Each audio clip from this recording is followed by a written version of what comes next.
مولانا طارق جمیل ਦੇ ਫੰਡੀਸ਼ਰ ਇਸ ਦਰਖਾਸਤ ਦਿੱਤੀ ਹੈ, ਉਹਨਾਂ ਨੇ ਮੈਨੂੰ ਇਹ ਰਹਿਣ ਵਾਸਤੇ ਘਰ ਬਣਾ ਕੇ ਦਿੱਤਾ ਹੈ. جی ہوں بہت خوش ہیں نلکا ساڈا لاگ گئے بھائی.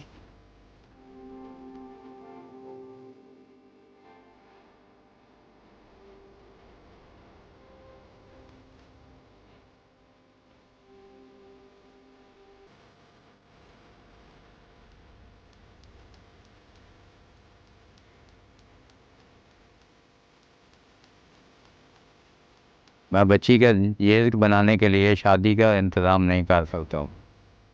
ਤੇ ਮੈਨੂੰ ਪਤਾ ਚੱਲਿਆ ਦਫ਼ਤਰ 'ਚ ਐਪਲੀਕੇਸ਼ਨ ਦੀ ਤਾਂ ਉਹਨਾਂ ਨੇ ਮਿਹਰਬਾਨੀ ਕੀ ਹੈ.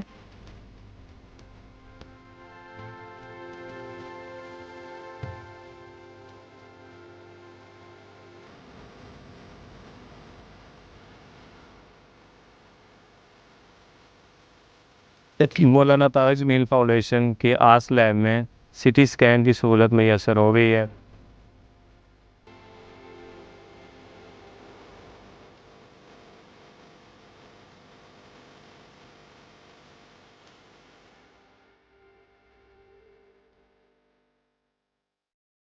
وآت ذا القربى حقه والمسكين وابن السبيل ولا تبذر تبذيرا ان المبذرين كانوا اخوان الشياطين وكان الشيطان لربه كفورا.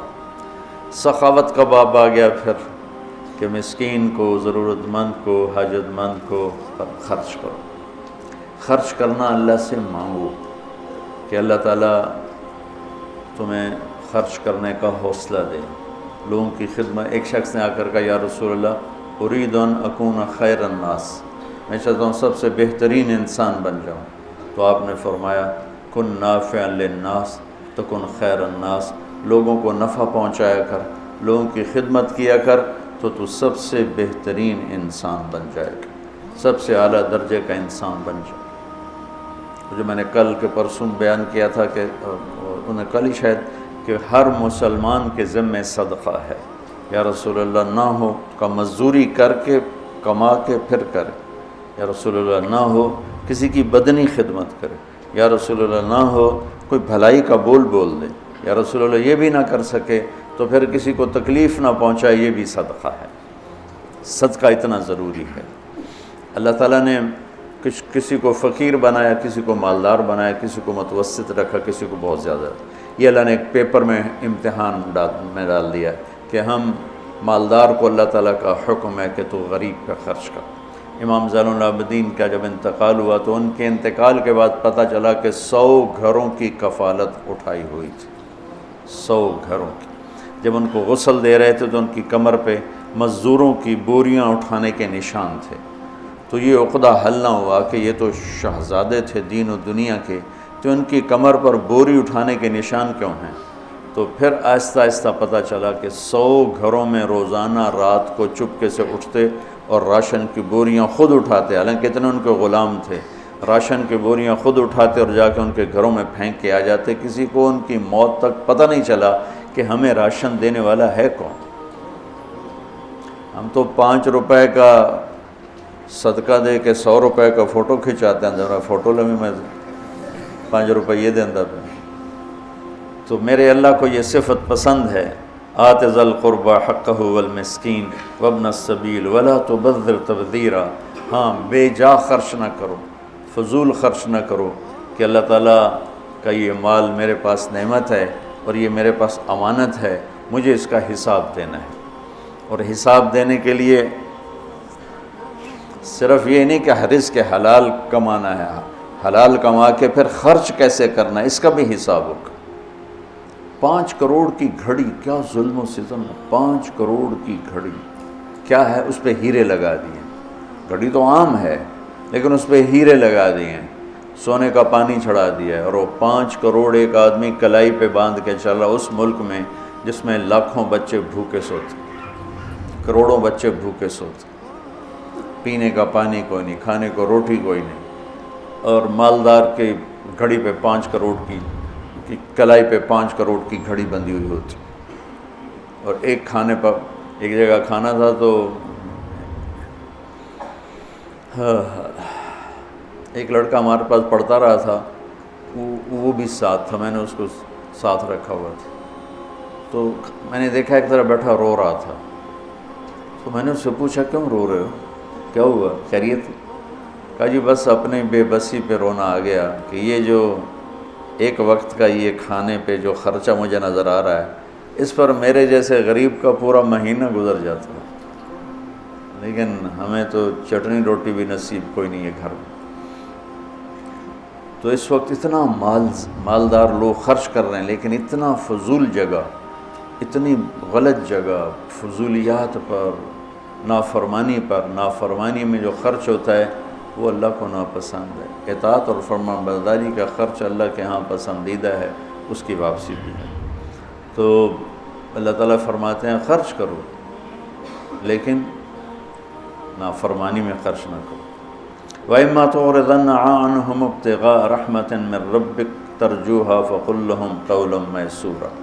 اب آپ کے پاس تو کبھی ہوتا ہی نہیں تھا، لوگ آپ سے آ کے مانگتے تھے، تو اللہ تعالیٰ کتنی رعایت کر رہا ہے مانگنے والوں کی، فقیروں کی۔ اللہ فرما رہا ہے کہ میرے نبی جب آپ کے پاس نہ ہونا اور آپ نے انکار کرنا ہو تو سختی سے انکار نہیں کرنا، پیار سے انکار کرنا۔ ہوئے ہوئے اور شکر اللہ کا ہم بھی خرچ کرتے ہیں، لیکن جب بہت زیادہ ہو جائے تو پھر ہم ڈانٹنا شروع کر دیتے ہیں۔ اور میرا اپنا حال یہ ہے کہ میں جب گاؤں جاتا ہوں تو اتنے سائل اکٹھے ہو رہے ہوتے ہیں کہ میرے سر میں درد ہو جاتا ہے۔ غربت زیادہ ہے، دینے والے تھوڑے ہیں، یا تو سارے مالدار اللہ کے نام پہ خرچ کریں، پھر تو پورے ملک کی غربت مٹ جائے گی، لیکن اکثر مالدار لوگ بخیل ہیں، وہ نہیں خرچ کرتے، اور اس سے بھی اگلی بات شحیح ہیں، اپنے اوپر بھی خرچ نہیں کرتے۔ تو پھر ایک آدمی کیسے سب پر پورا اتر سکتا ہے؟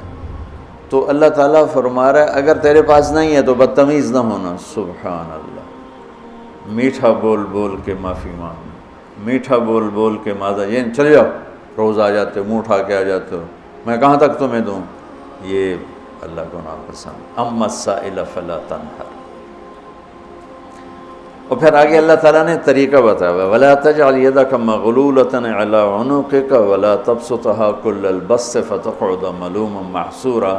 میرے نبی آپ خرچ کریں لیکن کچھ اپنے لیے بچا کے رکھیں۔ یہ کیا خوبصورت دین ہے، کیا خوبصورت طریقہ ہے زندگی کہ میرے نبی آپ، یہ کیا ہوا کہ نماز کا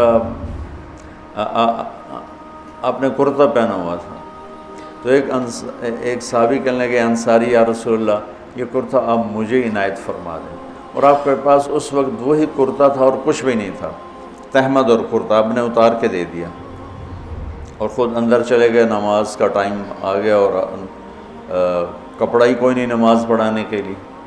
تو صحابہ نے اس آدمی کو لان تان کیا کہ یہ تم نے کیا کیا ہے، اللہ کے نبی کے پاس ایک ہی کرتا تھا وہ تم نے ایسے لے لیا۔ تو وہ کہنے لگے اللہ کی قسم کسی لالچ میں نہیں لیا، میں نے اس لیے لیا کہ اللہ کے نبی کے بدن کو اس کرتے نے چھوا ہے، میں اسے مرتے ہوئے اپنا کفن بناؤں۔ لیکن اللہ تعالیٰ نے اچھا اب نماز کا وقت آ گیا، کپڑا ہی کوئی نہیں، تو آپ نے ایک انصاری عورت کو پیغام بھیجا، اس نے ایک چادر بھیجی، آپ نے چادر اوپر لپیٹ کر، نیچے تہمد اوپر چادر لپیٹ کر آپ نے نماز پڑھائی۔ تو پھر یہ آیات آئیں کہ میرے نبی آپ خرچ بھی کریں اور کچھ روک کر بھی رکھیں، خرچ بھی کریں کچھ روک کر بھی رکھیں۔ اچھا ایک اور بڑا تصور پایا جاتا ہے کہ اپنے بچوں پر، بیوی پر خرچ کرنے کو لوگ اللہ کے راستے کا خرچ نہیں سمجھتے، حالانکہ فَبْدَأْ بِمَنْ تَعُولُ، جن پر خرچ کرنا میرے ذمے ہے ان پہ خرچ سب سے زیادہ اجر ہے اور سب سے زیادہ اس کا ثواب ہے، اور اپنے بیوی بچوں پر خرچ کرنا بھی صدقہ ہے اور سب سے اعلیٰ درجے کا صدقہ۔ چند دن پہلے میں نے حدیث سنائی تھی، آپ نے فرمایا کہ میں تمہیں سب سے بڑے درجے کا صدقہ بتاؤں؟ ان کا جی کیا؟ کہ جس کی بیٹی کو طلاق ہو جائے جو اس پہ خرچ کرے گا وہ سب سے بڑا صدقہ ہے، کیونکہ جب بچی واپس آ جاتی ہے تو بھائی بھی کہتے ہیں کہ مصیبت ہے ساڑھے سر پہ آ گئی، حتیٰ کہ ماں باپ تنگ پڑ جاتے ہیں کہ اس لیے تو وہ بچیوں پہ ظلم کرتے ہیں، نہیں گزارا کر، نہیں گزارا کر، نہیں گزارا کر، وہ روز مار کھاتی ہے، روز ذلیل ہوتی ہے، اور ماں باپ میں اتنی ہمت نہیں کہ طلاق لے لیں اور اس کی جان بچا لیں۔ وہ ایسے درندوں سے جنہیں زندگی گزارنے کا طریقہ ہی نہیں معلوم، وہ جو وحشی لوگ ہیں، تو اس ڈر سے کہ پھر اس کی شادی کہاں ہوگی، وہ بیچارے ماں باپ اسی کو چکی میں پیستے رہتے ہیں۔ تو میرے نبی نے فرمایا جس کی بچی کو طلاق ہوگی وہ گھر آ گئی، الابنۃ المردودہ، اس پر خرچ کرنا سب سے بڑا صدقہ ہے۔ پھر آپ نے فرمایا میں تمہیں جہاد میں خرچ کرنے سے بڑے اجر کا خرچ بتاؤں؟ جہاد میں وہ 700,000 ضعف ہو جاتا ہے، 1 درہم 7 لاکھ درہم صدقہ کرنے کے برابر ہو جاتا ہے۔ مشکاۃ شریف میں معاذ بن جبل کی حدیث ہے۔ اور میرے نبی فرما رہے ہیں میں تمہیں جہاد فی سبیل اللہ میں خرچ کرنے سے بڑا صدقہ بتاؤں؟ کہا جی وہ کیا ہے؟ 1 پہ 7 لاکھ ملتے ہیں، اس سے اوپر کون سا ہے؟ فرمایا اولاد کا ماں باپ پہ خرچ کرنا جہاد فی سبیل اللہ سے بڑا خرچ۔ تو اپنوں کو دینا، اپنوں پہ خرچ کرنا، اپنی اولاد پہ، بیوی پر، بچوں پر اللہ نے رزق دیا ہو اور زکوٰۃ دینے کے بعد کوئی وسعت سے اپنے اوپر خرچ کرے، منع نہیں ہے۔ زکوٰۃ کے بعد اللہ ترغیب دیتا ہے کہ دو۔ زکوٰۃ دینے سے تو آدمی سخیوں بخیلوں سے نکل جاتا ہے، سخیوں میں آتا نہیں ہے۔ سخیوں میں آنے کے لیے زکوٰۃ سے اوپر خرچ کرنا پڑتا ہے، لیکن بہرحال اس پر بخل کا ٹھپا نہیں لگ سکتا۔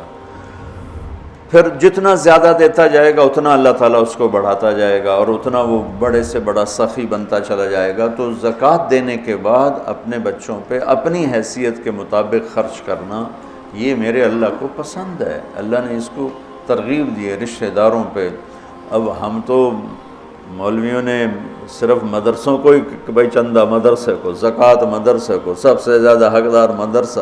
اچھا میں اپنے پاؤں پہ کلاڑی مار رہا ہوں پر تمہیں صحیح کہہ بتانے لگا ہوں، سب سے حقدار غریب رشتہ دار ہے، مدرسہ نہیں۔ سب سے زیادہ میرے زکوٰۃ کا حقدار میرا غریب رشتہ دار ہے۔ مدارس بھی ہیں لیکن یہ بہت بعد میں آتے ہیں۔ مدارس کے لیے امت کے ذمہ ہے کہ انہیں زکوٰۃ پہ نہ چلائے، انہیں ہدایہ پہ چلائے، انہیں ہدیہ پہ چلائے۔